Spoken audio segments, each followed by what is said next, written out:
نحمده ونصلي ونسلم على رسوله الكريم أما بعد فأعوذ بالله من الشيطان الرجيم بسم الله الرحمن الرحيم من ذا الذي يشفع عنده إلا بإذنه صدق الله مولانا العظيم اللهم صل على سيدنا ومولانا محمد وعلى آل سيدنا ومولانا محمد وبارك وسلم۔ کون ہے جو سفارش کرے اس کے ہاں مگر اس کی اجازت کے ساتھ؟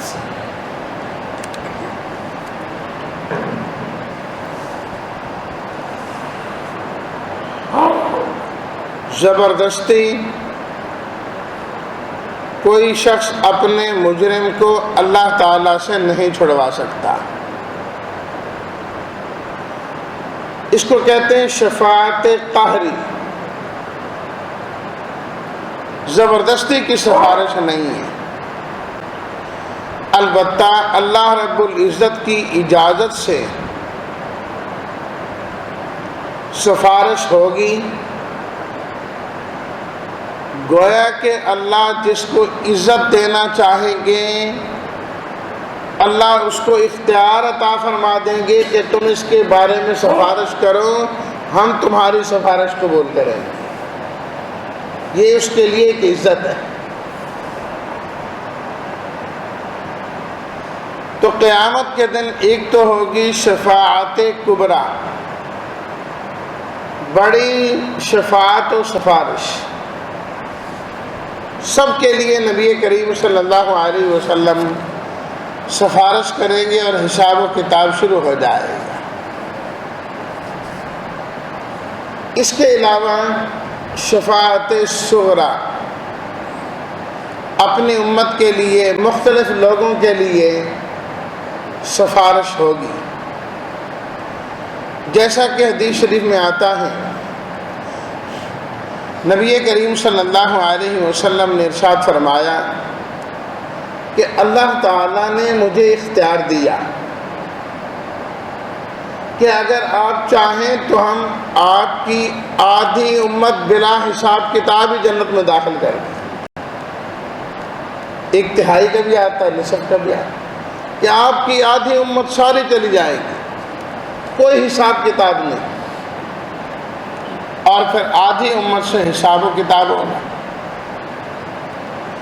اور اگر آپ چاہیں تو ہم آپ کو سفارش کا حق دے دیتے ہیں، آپ اپنی امت میں سے جس کے متعلق سفارش کریں گے ہم آپ کی سفارش قبول کر کے اسے جنت میں داخل کر دیں گے۔ آپ علیہ الصلاۃ والتسلیمات نے فرمایا فاخترت الشفاعۃ، میں نے شفاعت کو اختیار کر لیا۔ میں نے کہا یہ ٹھیک ہے، کیونکہ آدھی امت بلا حساب کتاب کے چلی جائے گی تو جو آدھی بچ جائے گی پھر اس کا کیا بنے گا؟ وہ تو پھنس جائیں گے۔ تو میں نے اپنے ہاں سفارش رکھی تاکہ جو خود نکل گیا، جو رہ جائے گا میں اس کی سفارش کر دوں گا، میں اس کی سفارش۔ اور اس میں تو قید کوئی نہیں نا کہ آپ کتنی اس امت کی سفارش کریں گے، ساری کی کر دیں، جب سفارش کا اختیار ہے۔ قرآن مجید کی جب آیت نازل ہوئی نا سورہ والضحیٰ کی، اللہ اکبر، وَلَسَوْفَ يُعْطِيكَ رَبُّكَ فَتَرْضَىٰ، کہ آپ کا رب آپ کو اتنا دے گا کہ آپ راضی ہو جائیں گے۔ اللہ نے آپ کو راضی کرنا ہے قیامت کے دن۔ جب یہ آیت نازل ہوئی تو نبی کریم صلی اللہ علیہ وسلم نے ارشاد فرمایا کہ میرا ایک امتی بھی جہنم میں رہ گیا تو میں نے راضی نہیں ہونا۔ اللہ اکبر، میں نہیں راضی ہوں گا، ایک امتی بھی میرا جہنم میں رہ گیا۔ لیکن امتی سے مراد کون ہے؟ جو لا الہ الا اللہ پڑھتا ہے، کیونکہ حدیث میں موجود ہے۔ آپ علیہ الصلوۃ والتسلیمات سے جب پوچھا گیا من اسعد الناس بشفاعتک یوم القیامہ، قیامت کے دن آپ کی سفارش کو حاصل کرنے والا کون نیک بخت آدمی ہوگا؟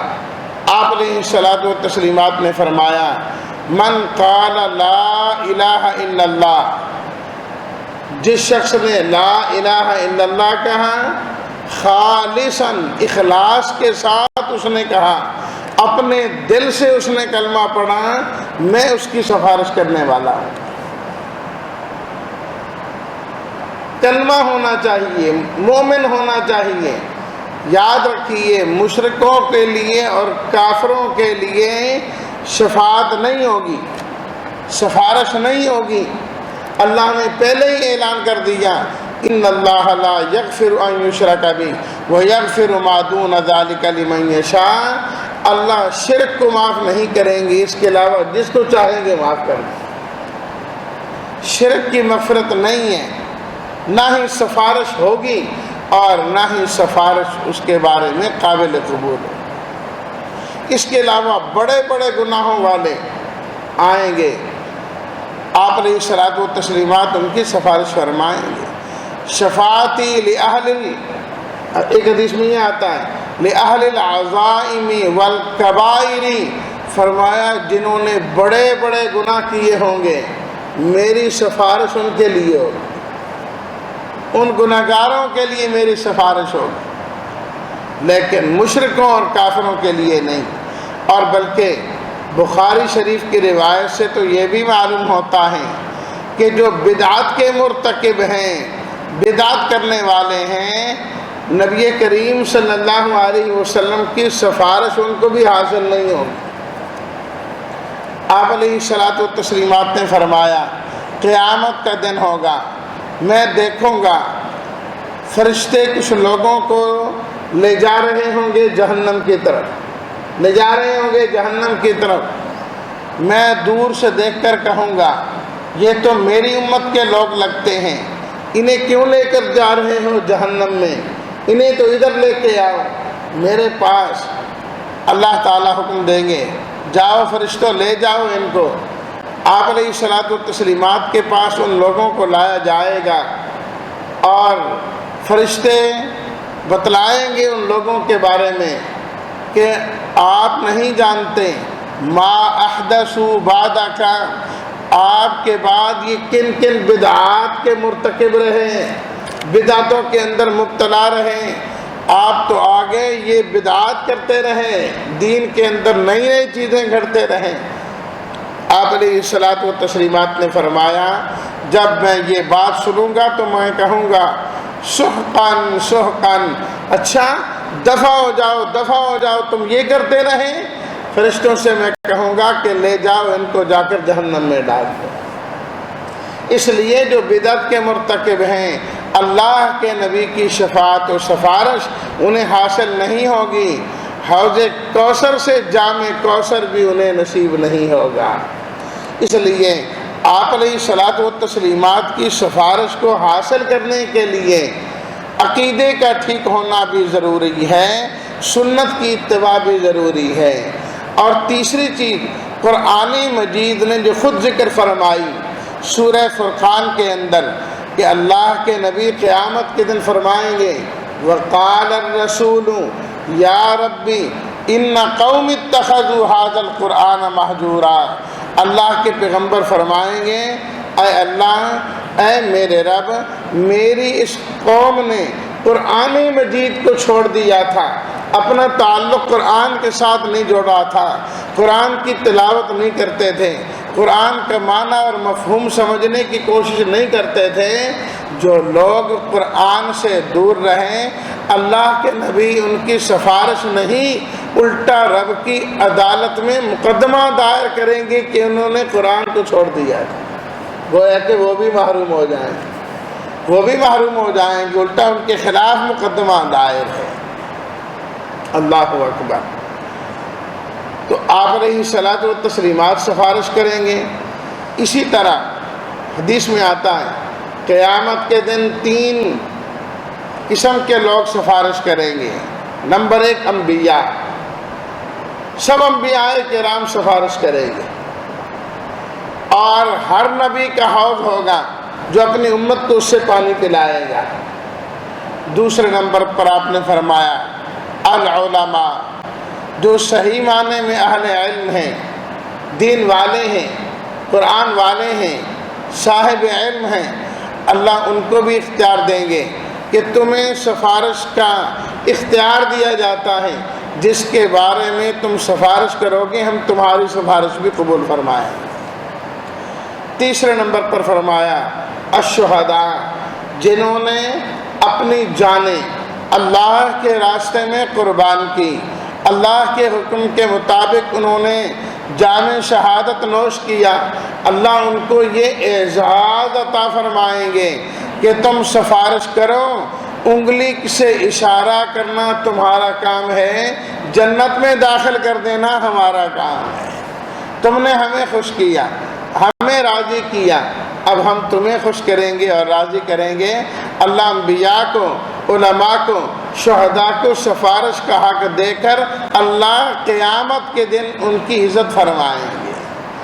اور اسی طریقے سے حدیث شریف میں آتا ہے، آپ علیہ الصلوۃ والتسلیمات نے فرمایا یہ قرآن بھی سفارش کرے گا، قرآن بھی سفارش کرے گا، یأتی یوم القیامت شفیعا لصاحبہ او کما قال، فرمایا جو قرآن سے سچا تعلق رکھتا ہے یہ قرآن قیامت کے دن اس کی سفارش کرے گا، اور اللہ اس کی سفارش فرمایا قبول فرمائیں گے۔ رمضان المبارک وہ بھی سفارش کرے گا، جس نے رمضان صحیح گزارا، اس کا حق ادا کیا، تو رمضان اللہ کی بارگاہ میں سفارش کرے گا۔ اسی طرح فرمایا حافظ قرآن جو ہے وہ سفارش کرے گا، جس نے قرآن مجید حفظ کیا، اللہ اس کو اعزاز دیں گے کہ 10 وہ لوگ، وہ افراد جن پر جہنم واجب ہو چکی ہے، تم ان کے لیے سفارش کرو، ہم تمہاری سفارش قبول کریں گے۔ اسی طریقے سے وہ بچے جو بچپن کے اندر ہی فوت ہو گئے، ایمان والوں کی نیک اولاد، چاہے ماں کے پیٹ کے اندر ہی تھے وہیں فوت ہو گئے، کچا بچہ جسے کہتے ہیں گر گیا، فرمایا قیامت کے دن وہ بھی اپنے ماں باپ کی سفارش کرے، کہ اگر اس کے ماں باپ اللہ نہ کریں پکڑیں گے تو اللہ تعالیٰ بچے سے کہیں گے تو جنت میں جا، اور ان سے فرمائیں گے تمہارے لیے تو جہنم ہے، تو وہ بچہ اللہ کی بارگاہ میں عرض کرے گا پروردگار دنیا کے اندر میرے ماں باپ مجھ سے جدا رہے، میں ان سے جدا رہا، یہ دنیا میں اور میں یہاں آ گیا، آج ہماری آپس میں ملاقات ہو رہی ہے اور آپ پھر ہمیں جدا کر رہے ہیں، میں جاؤں جنت میں اور یہ جائیں جہنم میں، یہ کیسے ہو سکتا ہے؟ اللہ تعالیٰ فرمائیں گے اچھا بڑا جھگڑالو ہے تو بہت لڑتا ہے، چلو جا تو بھی جنت میں چلا جا، اپنے ماں باپ کو بھی اپنے ساتھ جنت میں لے کے جا۔ اللہ اکبر، ماں باپ کو بھی جنت میں لے جائے، ماں باپ کو بھی جنت میں لے جائے گا۔ اور حتیٰ کہ فرمایا گیا کہ اللہ کے فرشتے بھی سفارش کریں گے، اللہ کے فرشتے بھی سفارش کریں گے، اللہ ان کی سفارش بھی قبول کرے گا۔ مسند امام اعظم میں حدیث موجود ہے، آپ علیہ الصلوۃ والتسلیمات نے فرمایا حضرت جبریل امین سنیں گے کہ جہنم کے اندر سے آواز آ رہی ہے یا حنان یا منان، یا حنان یا منان، کوئی بندہ ہے جو جہنم سے پکار رہا ہے۔ جبریل امین بارگاہ الہی میں اللہ کے عرش کے سامنے سجدہ ریز ہوں گے، اللہ تعالیٰ فرمائیں گے جبریل کیا ہوا؟ یہ پروردگار جہنم سے آواز آ رہی ہے، کوئی بندہ کہہ رہا ہے یا حنان یا منان، جہنم میں تیری توحید کے نعرے لگانے والا جہنم میں رہے، یہ کیسے؟ اللہ تعالیٰ فرمائیں گے جا خازن جو جہنم کے ہیں، مالک ان کا نام، وہاں کے فرشتوں کے سردار، ان کو کہو کہ وہ نکال کے دے وہ بندہ۔ جبریل امین جائیں گے، جہنم کا دروازہ کھٹکھٹائیں گے اور مالک فرشتے سے کہیں گے کہ جہنم میں ایک بندہ ہے، اس کو نکال کے لے آؤں، اللہ تعالیٰ کا حکم ہے۔ مالک فرشتے تھوڑی دیر کے بعد آئیں گے، کہیں گے اے جبریل، جہنم نے آج اتنا سخت سانس لیا ہے، انسان میں، پتھر میں، لوہے میں مجھے کوئی فرق نظر نہیں آ رہا، وہ بندہ مجھے نہیں مل رہا، وہ بندہ کہاں ہے؟ اسی حدیث میں ہے، فرمایا کہ یہ جو مالک فرشتہ ہے، ماں اپنی اولاد کو اتنا نہیں پہچانتی جتنا وہ مالک فرشتہ جہنمیوں کو پہچانتا ہے، لیکن وہ کہیں گے مجھے وہ بندہ نہیں مل رہا۔ جبریل امین دوسری مرتبہ اللہ کے عرش کے سامنے سجدہ ریز ہوں گے، اے جبریل کیا ہوا، لے کر نہیں آئے بندے کو؟ پروردگار مالک کہہ رہے ہیں کہ پتہ نہیں لگ رہا وہ بندہ کدھر ہے۔ اللہ تعالیٰ فرمائیں گے کہ جاؤ ان سے کہو جہنم کا فلاں حصہ، اس کا فلاں کنارہ، اس کے فلاں حصے میں وہ بندہ ہے، وہ نکال کے دیں۔ اللہ اکبر، مالک فرشتے جائیں گے اور وہ وہاں پر فرمایا منکوساً مشدوداً، وہاں وہ بندہ گرا ہوا اور باندھا ہوا، ہاتھ پاؤں باندھے ہوئے، اور وہ نعرے لگا رہا ہے یا حنان یا منان، یا حنان یا منان۔ لایا جائے گا، جبریل امین کے حوالے کیا جائے گا، جبریل امین بارگاہ الہی میں حاضر کریں گے۔ اللہ تعالیٰ فرمائیں گے اے بندے بتا، کیا تجھے میں نے انسان نہیں بنایا؟ کیا تجھے خوبصورتی عطا نہیں کی؟ لقد خلقنا الانسان فی احسن تقویم، تو نہیں ہے؟ کہے گا پروردگار بالکل، میں نے کمی کی، کوتاہی کی، گناہ کرتا رہا، آج یہاں تک پہنچا۔ پروردگار عالم جو بھی ہوا، میں جہاں بھی تھا، میں نے اپنی امید تو اسے کبھی ختم نہیں کی، پر امید رہا، تجھے ہی پکارتا رہا، کیونکہ میرا عقیدہ تھا کہ ہر جگہ سننے والا تو ہی ہے، جہنم میں بھی میری پکار کو تو ہی سننے والا ہے، اس لیے میں نے آپ کو ہی پکارا۔ اللہ تعالیٰ فرمائیں گے چلو لے جاؤ اس کو بھی جنت کے اندر داخل کر دو۔ تو اللہ جبریل امین کی سفارش سے اسے نکالیں گے، جبریل امین کی سفارش سے اسے نکالیں گے۔ اللہ کے دیگر فرشتے بھی سفارش کریں گے، حتیٰ کہ عام مومنین بھی سفارش کریں گے۔ اللہ تعالیٰ ایک موقع آئے گا، سب ایمانداروں کو اجازت دے دیں گے، فرمائیں گے تم جس ایمان والے کو جانتے ہو نا کہ وہ کلمہ پڑھتا تھا، ہم تمہیں اختیار دیتے ہیں، جاؤ اس کو جہنم سے نکال دو۔ اختیار مل گیا۔ تو جو کسی کو جانتا ہوگا وہ کہے گا میں اس کو جانتا ہوں، یہ کلمہ پڑھتا ہے، میں اس کو جانتا ہوں کلمہ پڑھتا ہے، تو وہ اس کو جہنم سے نکال کے جنت میں لے جائے گا۔ اس لیے کہا جاتا ہے نا کہ نیکوں کے ساتھ دوستی رکھیں، تعلق رکھیں، آخرت میں انہوں نے ہی کام آنا ہے، تو جانیں گے، واقفیت ہوگی تو نکالیں گے نا، اور آخر کار ان کو جنت میں۔